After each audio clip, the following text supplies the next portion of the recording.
Hello and welcome to this new video tutorial of Inventor 2018. Today I will be showing you how to apply constraints to parts in order to form assemblies. So I'll open up Inventor first. Okay, so if we click on New, or alternatively use Control N, now under metric, you should be able to see standard mill IAM files. So I'm going to select that one and click on create.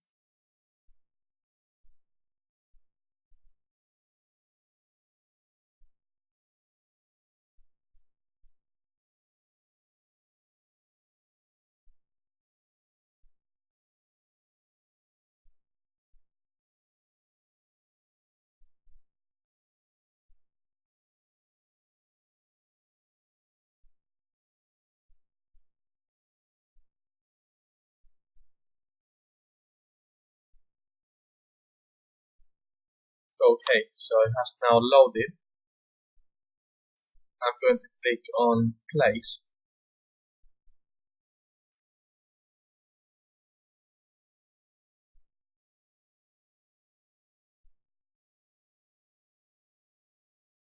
And I'm going to start by creating a sub-assembly of my thumb rod and piston.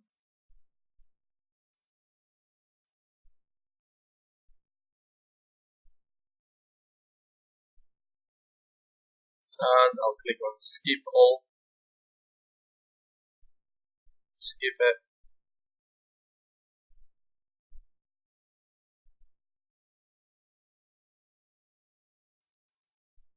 there we go. So I've got all of my parts now. So my thumb rod is going to be the heart of the assembly. So for that reason, I should first constrain it independently. So if you click on constraint or type in C,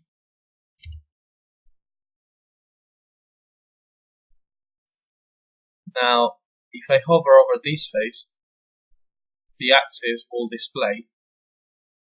So that will be the face, center of face, and that will be axis going through that circular face. So I'll select it. So now if I go to my model tree, expand my origin, I can now constrain it to the Z axis and click on apply. So now if I view my part from the side, as you can see, it can't really go up and down. It's going along the axis.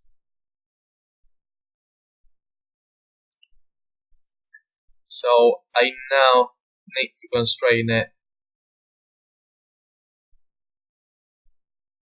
to prevent it from moving along the axis. I only want it to move it around the axis. So I'll go on constrain again. I'll go my model tree, expand my part, expand its origin, so I can constrain the XY plane to my global origin XY plane. And I'll use a flash constraint.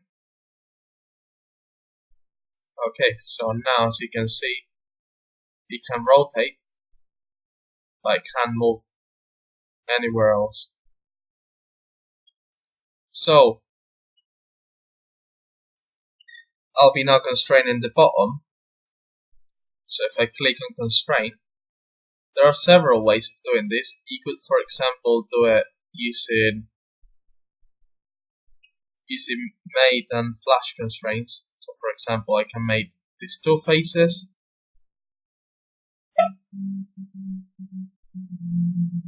meaning that now the part can only move around that face. So if you view it from the front, as you can see,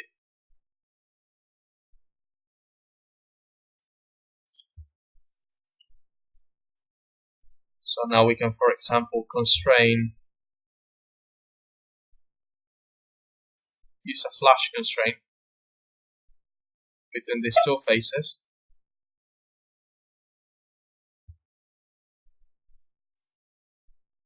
So now, as you can see,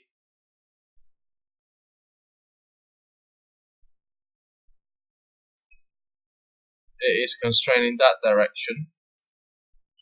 So we only need to constrain it if we add another flash constraint between these two faces.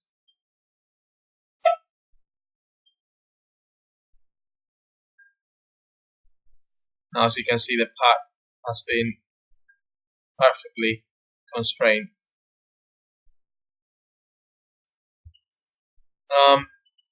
You can always edit and delete constraints in your model tree. So if, for example, have a look at these three constraints, I'll be able to find them here. So I'm going to select them, right click and delete, and I'll show you an easier way of constraining paths. So I would normally use an insert for this particular case. So if you go on insert, then you select the axis and circular face and the opposite one.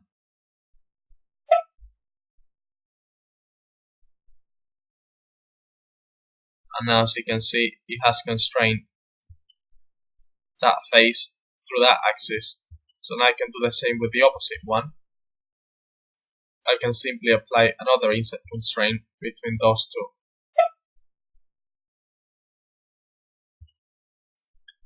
So it's just an alternative way of doing it. I personally find it more efficient, and that's the way I normally like to do it. And following that, I'm going to constrain the piston head. So I'll type in C again. And now I'm going to constrain the axis going through it. So that axis. Click on apply. And now, as you can see, those two axes are constrained. So if I want my piston head to be perfectly centered with the con rod, then I will constrain, or go my model tree, find my piston, expand its origin, and I'm going to constrain its XY plane to the XY plane of my con rod.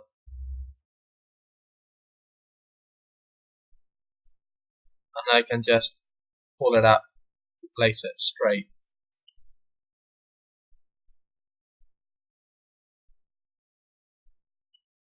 And now the final one, I'm going to apply another constraint between that axis and that axis. Alternatively, you can always apply an insert constraint between two faces and then enter an offset.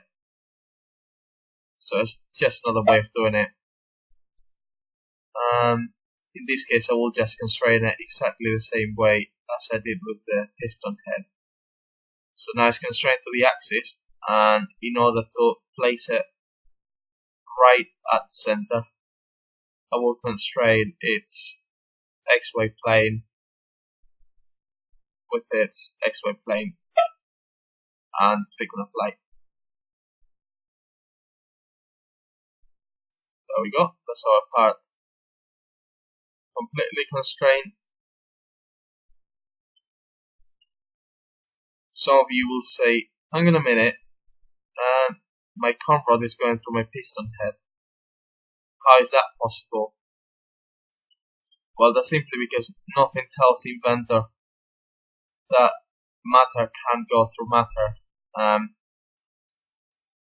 unless you specify it. So in this particular case, it doesn't really matter. I wouldn't be too fast about it, because as soon as you constrain that piston head to a cylinder and that con rod to a crankshaft, it won't even interfere at all. However, if you want to make it more realistic, there are ways of doing it. So you could, for instance, go under the Inspect tab,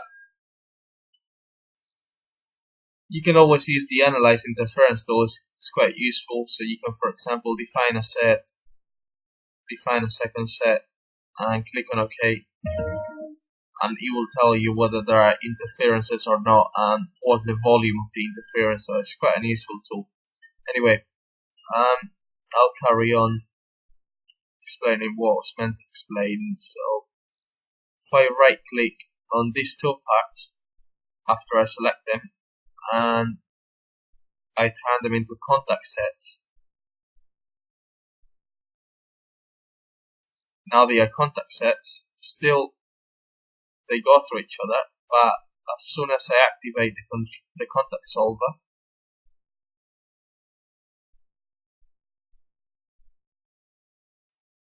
now it stops going through. So Inventor is simulating the real contact between them. So I'll show you more clearly. I'll, for example, ground this part.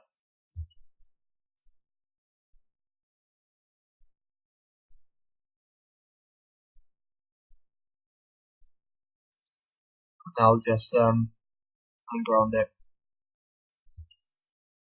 Okay, so that's simulating the real contact, and that's why it can stop it from moving farther.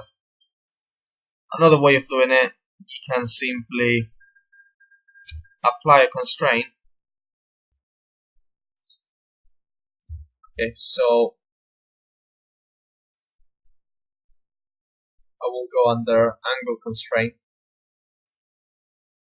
and then my angle will be -90, and I will select my third option, explicit reference vector, and I will now select my top of my piston head and the wall of my con rod.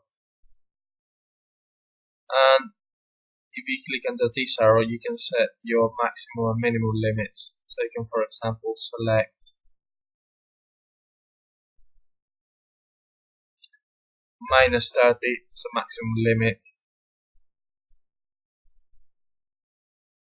and -120.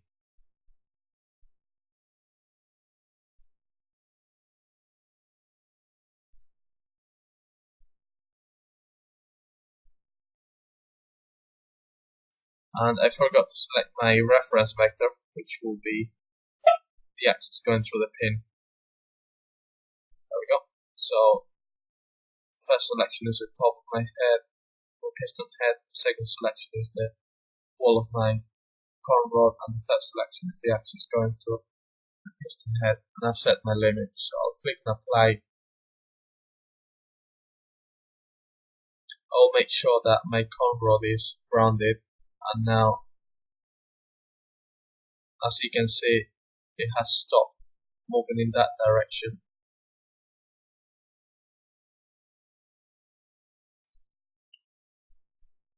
However, that limit is not fully right, so you can always edit it.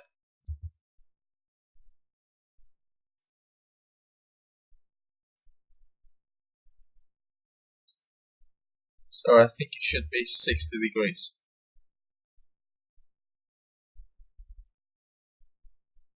There we go. So you can see it stops moving after 60 degrees. So yeah, this is how you assemble in Autodesk Inventor. So I will now proceed to save my assembly.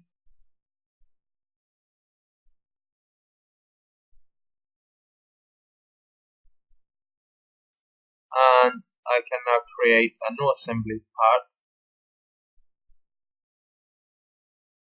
And in my new assembly part, I can place my sub-assembly and all of the other parts that are required for my full assembly.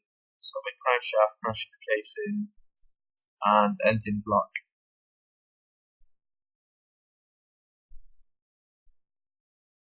So Inventor is now loading all the parts.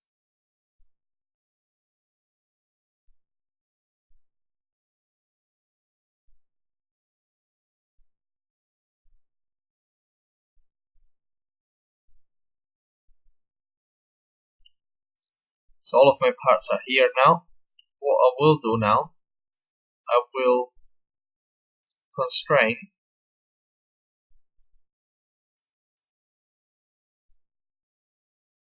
the center point of the crankshaft casing to the assembly origin center point. So you can see which is there, and I'll click on apply.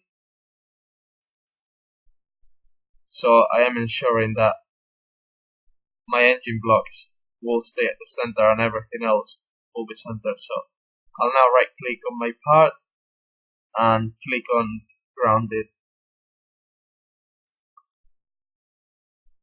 So it's all fixed now. The next thing that I will be doing, I will be placing my crankshaft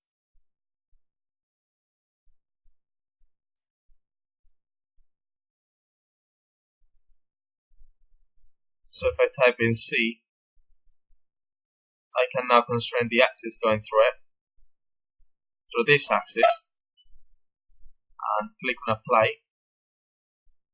So now as you can see, my crankshaft is actually constrained to the crankshaft casing where it should be.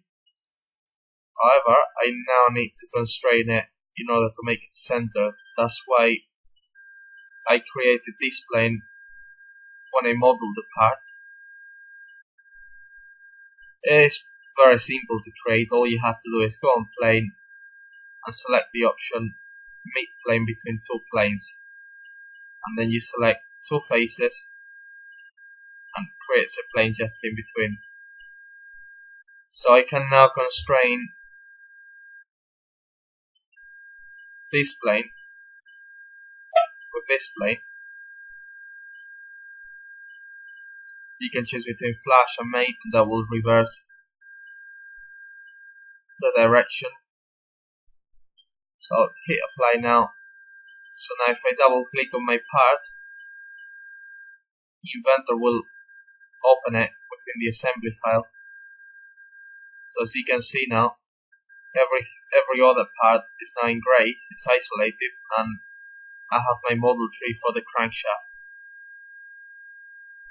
So I'm now able to right click on my plane and turn the visibility off. And now if I click on return, I can go back into the assembly. So I'll do the same with the engine block, with the crankshaft casing.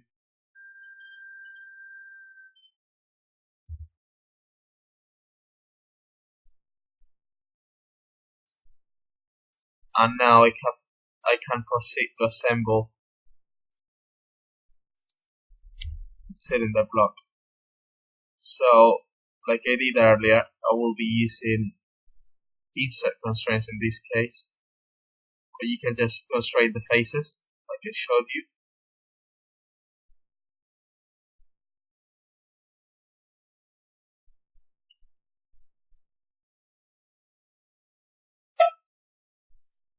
Click on apply. So if I now drag it and move it around,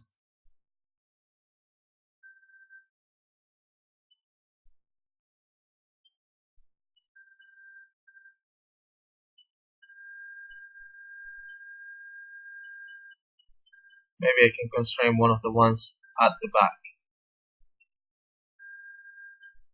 For instance, that one.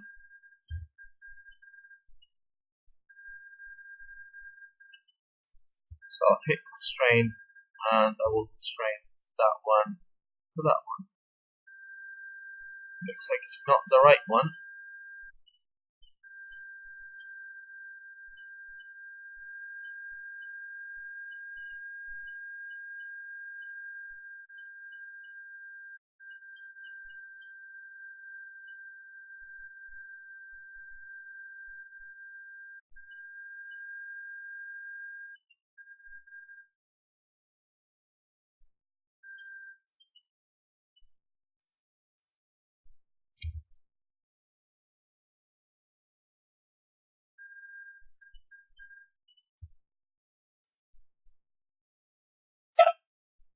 Okay, so it was that one. I'll click on apply.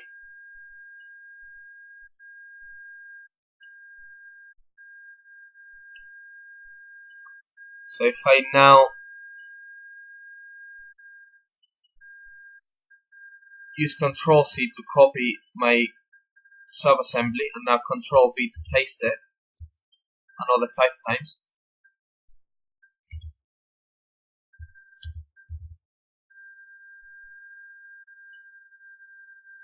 So you can see it's there 6 times. And now I can proceed to constrain it. So I'll first constrain the piston head, so I'll type in C.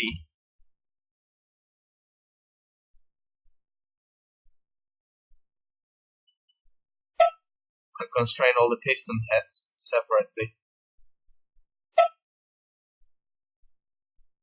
So click on the piston head axis, find the cylinder axis.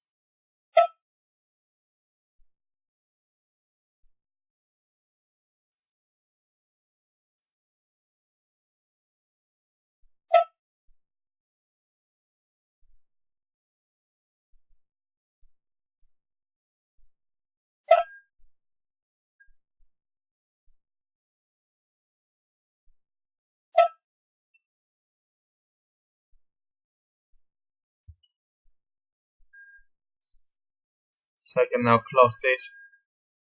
So you may be wondering, oh, how do I go through that? So that's simple. All you have to do, right click on the part, and then you can either turn the visibility off completely.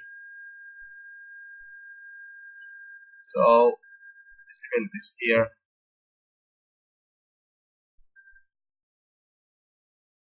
Then you can turn it back on your model tree. Or instead you can right click on it and then untick the enabled option. So you can see now it is invisible, and we can highlight features that are just below. So I can now constrain. Before I do that, I do really need to select my sub-assembly, all of them, right click and make them flexible. This is because they are a copy, so they're all related, so otherwise it will come into conflict unless you select this option. So I will now constrain this axis with that axis.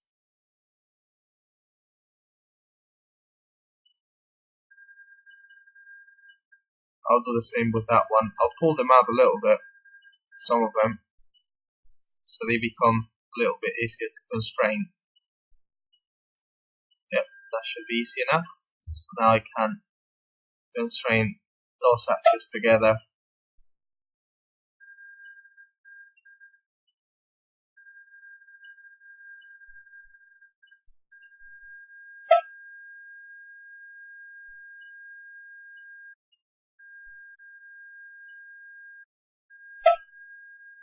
So I did that one wrong, just realized.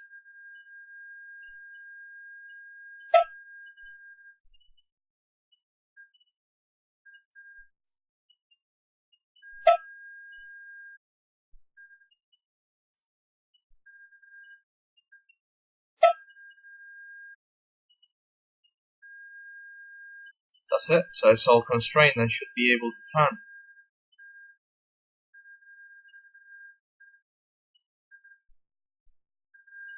And now I can turn. I can enable my engine block again. If you wish, you can also, for instance, make it just transparent so you can see through.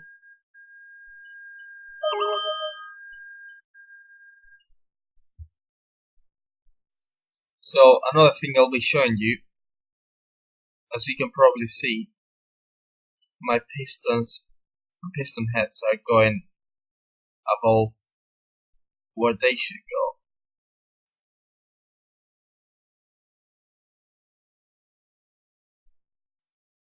we look at it,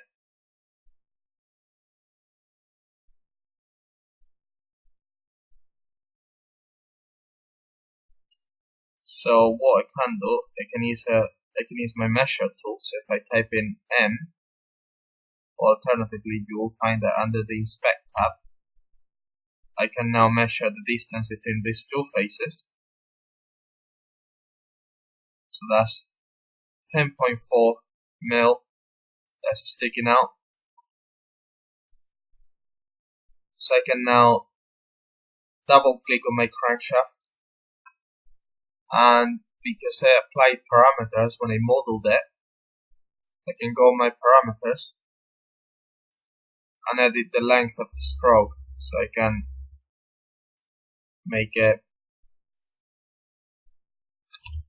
25, for instance, or 24.6. I'll click on done. So now, as you can see, the crankshaft updated. I can return to my assembly. If I now go under the Manage tab, it doesn't let me update, so that means it has updated automatically. And now, as you can see, so yeah, you will most likely encounter these sort of issues when you design parts that are meant to go together in an assembly. As long as something is not right, you will have to edit those parts. So it's always good to use parameters, because otherwise you will have to redraw everything. So I'll leave it here. If you have any question, just add a comment or send me an email. Thank you very much for watching. I'll see you in the next one.